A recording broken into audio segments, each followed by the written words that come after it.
The grand halls of Xylarion Palace were unlike any structure I had ever seen. Massive, spiraling towers of iridescent crystal stretched toward the sky, glowing faintly with their own internal light. Inside, the corridors were lined with floating orbs that illuminated walls etched with stories of conquest, diplomacy, and celestial wisdom spanning thousands of years. It was overwhelming, alien, and yet, for the first time in my life, I felt like a guest in a story far larger than myself. I had been summoned as an emissary from Earth, a representative of humanity, for a diplomatic meeting with the Xylarion royal family. Humans were considered minor players in the galactic arena, a species still struggling with unity and interstellar technology. Yet, despite our reputation, or perhaps because of it, I had been selected for a mission of unprecedented importance: attend the royal court, observe, and report. I never imagined that my life would take a turn so personal here.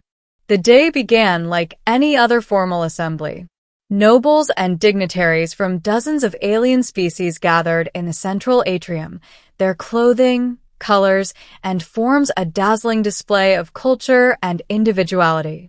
My own Earth attire seemed simple and clumsy compared to the flowing robes and shimmering exoskeletons of the attendees. I stuck close to the human delegation, trying to stay out of the spotlight, when an announcement echoed through the hall. Today, the matter of the princess's future spouse will be addressed, intoned a deep, commanding voice that resonated through the palace. My head snapped toward the source. The crowd parted as the alien king, an imposing figure with scaled skin of deep sapphire and eyes that glimmered like twin stars, entered the atrium. His presence silenced the room instantly. Even the most confident dignitaries bowed instinctively. Princess Elyra, the king's daughter, followed behind him. She was striking, her silver hair flowing like liquid metal, and her eyes held a piercing intelligence. Nobles from across the galaxy had traveled far to witness this moment, hoping for a chance to align themselves with her favor. I could see whispers of speculation ripple through the crowd. Who would the king choose? A high-ranking warrior? A noble prince from a powerful empire? Surely, a human like me was unworthy of even a glance.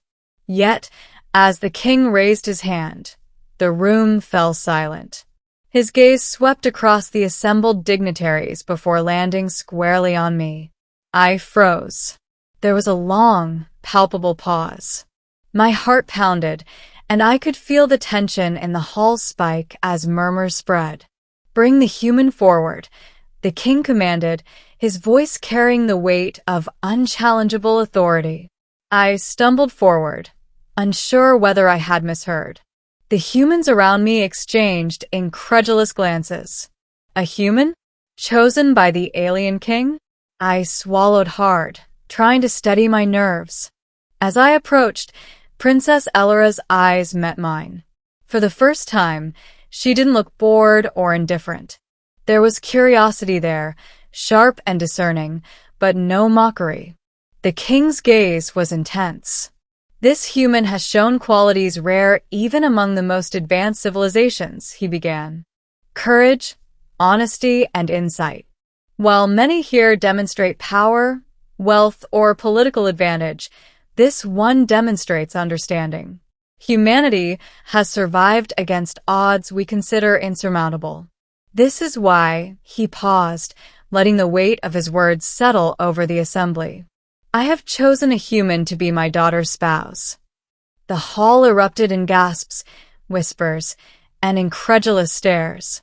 Alien princes straightened in indignation, while diplomats muttered furiously.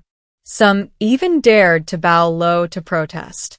But the king raised his hand once more, silencing all. "Do not mistake my decision for recklessness," he said. "Elyra is free to accept or decline. But I will not be bound by tradition or fear. I choose based on merit, not birthright or expectation." Princess Elyra studied me, her violet eyes unwavering. You, she said simply, her voice clear and deliberate. You are the human the king refers to? I nodded, my throat suddenly dry. I am, I said. She tilted her head slightly, her expression unreadable. The room waited, breathless.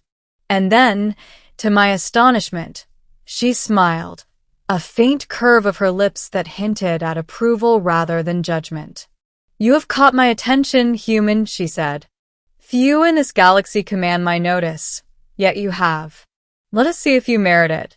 The king's guards led us to a private chamber, where Elyra outlined a series of trials, tests of courage, intellect, and empathy, designed to measure not just strength or skill, but character. I had anticipated diplomacy, negotiation, maybe even a ceremonial inspection, but nothing like this. Each trial pushed me to my limits. I had to navigate alien landscapes filled with unpredictable hazards, solve complex puzzles that tested interstellar knowledge, and interact with alien species whose behaviors I could barely predict. Throughout it all, Elyra observed silently. She made no interference, yet her presence was constant, her gaze piercing. It was not intimidation, it was assessment. I felt her measuring me in ways words could never convey. At the end of the final trial, I emerged exhausted but successful. Elyra approached me, her expression thoughtful. You have performed admirably, human, she said. You have shown courage under pressure, clarity of thought, and compassion for beings unlike yourself. These are the qualities I value most. The king entered the chamber, his expression inscrutable. Do you accept her, human? He asked. I hesitated, considering the enormity of the situation.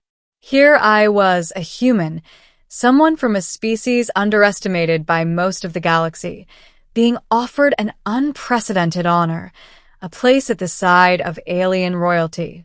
I took a deep breath and said, I accept your majesty.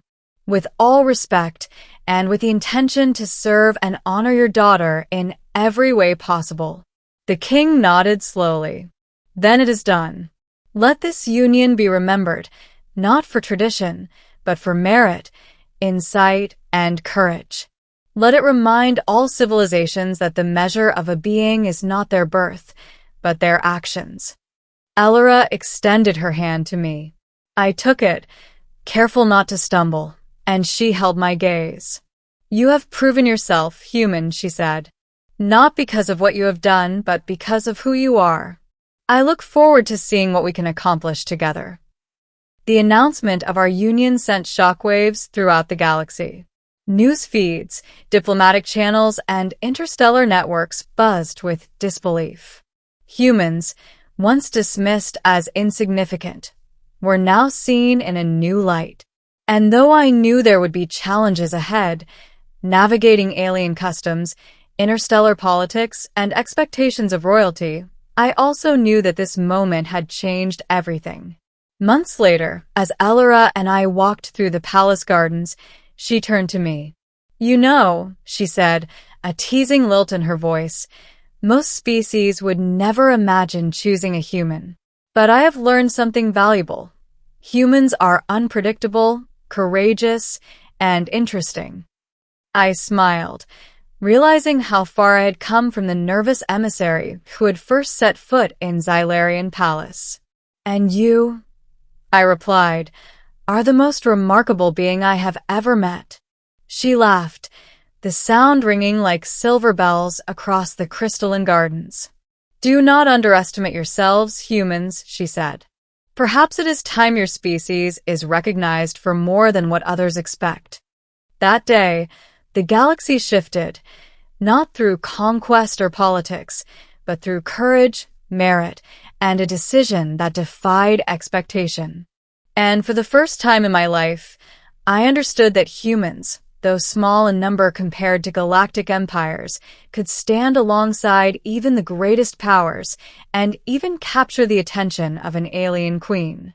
Months passed, and life in Xylarion Palace settled into a new rhythm. The alliance between humanity and the Xylarion Empire became a symbol across the galaxy, not because of power or tradition, but because one human had shown courage, insight, and integrity. Elyra and I often walked through the palace gardens, discussing strategies, customs, and stories from our vastly different worlds. Each conversation deepened our understanding, not just of each other, but of the galaxies we were now connected to. One evening, as twin suns set over the crystalline towers, Elyra turned to me with a rare, soft smile. "You have changed the way my people see humans," she said. "You have proven that worth isn't measured by birthright, but by courage and character. I trust you completely." I reached for her hand, the enormity of what had happened finally sinking in. "And you," I replied, "have shown me that trust and respect can cross worlds, species, and centuries of expectation." In that moment, I understood the truth of the king's shocking choice. It wasn't about politics, wealth, or power. It was about seeing potential where others saw nothing, about courage where others feared, and about humanity's place in a galaxy that had long underestimated it. The galaxy would never be the same again, and neither would I. Together, Elyra and I stepped forward, not as a human and an alien princess, but as equals, ready to face a future where the unexpected was always possible and where one human could change the fate of worlds.